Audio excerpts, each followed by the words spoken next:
Hello viewers, welcome to my channel. Brahmamudi serial ఈరోజు ఎపిసోడ్లో నీకేం సంబంధమే అంతగా ఆలోచిస్తున్నావు, నువ్వు చేసింది కాదు కదా అంటూ ఉంటుంది కనకం. రివర్స్లో కనకాన్నే కళావతి తిడుతుంది.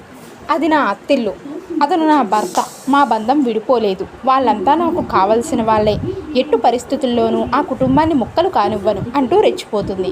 కావ్య మాటలకు కనకం బిత్తరపోయి భర్తతో దీన్ని ఎలా అర్థం చేసుకోవాలండి అంటుంది.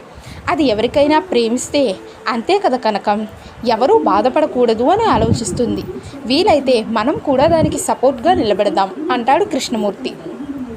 మరోవైపు కవిని అప్పు ఆటో నడపడం గురించి తిడుతుంది. ఆటో నడపొద్దు అన్నప్పుడు ఆగలేదు, చూడు ఇప్పుడు ఏమైందో అంటూ తిడుతుంది. దాంతో కవి కోపంగా, నేను అదే ఆటో నడుపుతాను, నువ్వే పోలీస్ ట్రైనింగ్ అవుతావు, ఇది ఫిక్స్, ఇందులో మార్పు లేదు, నువ్వు ఇంతకు మించి ఏమన్నా నేను బాధపడాల్సి వస్తుంది అనేసి వెళ్ళిపోతాడు. మొత్తానికి వదిన అంటే కావ్య, మరిది అంటే కవి ఇద్దరూ తమ పంతం వీడలేదన్నమాట. ధాన్యలక్ష్మికి రుద్రాని బాగా ఎక్కిస్తుంది. కావ్య ఏది ఏమైనా ఆస్తి పంచనివ్వదు, చూస్తూ ఉండు, మా నాన్న ఆస్తిని మొక్కలు చేయడు అంటూ కళావతి మీద బాగా ఎక్కించి చెబుతూ ఉంటుంది. దాంతో ధాన్యం రెచ్చిపోతూ అది కూడా తేలుస్తాను, ఇక నేను ఊరుకోను కదా అంటూ వెళ్ళిపోతుంది లోపలికి. ఇక రుద్రాని మనసులో, అమ్మయ్య, ఇప్పుడు ఈ ధాన్యలక్ష్మి కావ్య వల్లే ఆస్తి ముక్కలు చేయడం లేదా అని అడుగుతుంది. దాంతో కావ్య నిందలు పడడం ఇష్టం లేని మా అమ్మ నాన్న కలిసి ఆస్తిని విడదీసి పనిచేస్తారు, ఎస్ అని తనలో తానే మురిసిపోతూ ఉంటుంది, పొంగిపోతుంది. అనుకున్నట్లే మరునాడు ఉదయాన్నే హాల్లో అంతా కూర్చుని ఉండగా ధాన్యం రచ్చ స్టార్ట్ చేస్తుంది. రాహుల్, రాజ్ తప్ప హాల్లోనే అంతా ఉంటారు. ఈ ఇంట్లో నేను ఏం మాట్లాడినా తప్పుగానే ఉంటుందని నాకు తెలుసు, కానీ నేను ఈ ఇంటి వారసుడికి కన్న తల్లిగా వాడు పడుతున్న కష్టాలు చూసి తట్టుకోలేక అల్లాడిపోయి మాట్లాడుతున్న మాటలు ఆలోచిస్తాను అని మావయ్య గారు అన్నందుకే నేను ఎంతసేపు ఆగాను. మరి ఏం నిర్ణయం తీసుకున్నారు మావయ్య గారు అంటుంది ధాన్యం చాలా వినయంగా.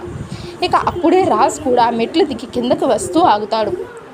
సీతారామయ్య అల్లాడిపోతూ ఈ ఇంటికి ముక్కలు చేసి నేను ఎలా బతకగలరా అని ఆలోచిస్తున్నానమ్మా అనే అర్థం వచ్చేలా చెట్టు కొమ్మ రమ్మను అంటూ ఉదాహరణలు ఇస్తూ మాట్లాడుతూ ఉంటాడు ఎమోషనల్గా. నిర్ణయం తీసుకోవాలన్నా, పరిష్కారం చూపించాలన్నా 100 ఏళ్ల చరిత్రను ఒక్క రోజులో నిర్ణయం తీసుకోలేని పరిస్థితే ఉంది, కాస్త వ్యవధి కావాలని మాత్రం అడగాలి అనుకుంటున్నాను అంటాడు సీతారామయ్య. ఇక ధాన్యం రెచ్చిపోతుంది. ఎంత సమయం కావాలి మావయ్య గారు, ఎంత సమయం కావాలి, మీరు సమయం అడిగారంటే ఏదైనా జరగచ్చు, దయచేసి నన్ను మభ్య పెట్టాలని చూడకండి అంటూ మామగారి మీదే అరుస్తుంది. దాంతో ఇందిరాదేవి ఆవేశంగా, ధాన్యలక్ష్మి ఏం కావాలి నీకు, ఏం మాట్లాడుతున్నావు నువ్వు, ఎవరితో మాట్లాడుతున్నావో తెలిసే మాట్లాడుతున్నావా అంటూ కోపంగా అరుస్తుంది. అదే కోపంలో ఇందిరాదేవి, ఏరా ప్రకాశం, నీ పెళ్ళాన్ని అదుపులో పెట్టుకోవడం రాదా, సిగ్గు లేదా నీకు అంటూ తిడుతుంది కూడా.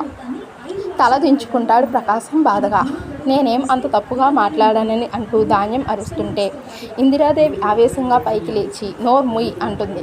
మిగిలిన వాళ్ళంతా పైకి లేస్తారు, సీతారామయ్య తప్ప. నోరు ముయ్ అంటూ ఆవేశంగా ఇందిరాదేవి ధాన్యం ముందుకు వెళ్తుంది.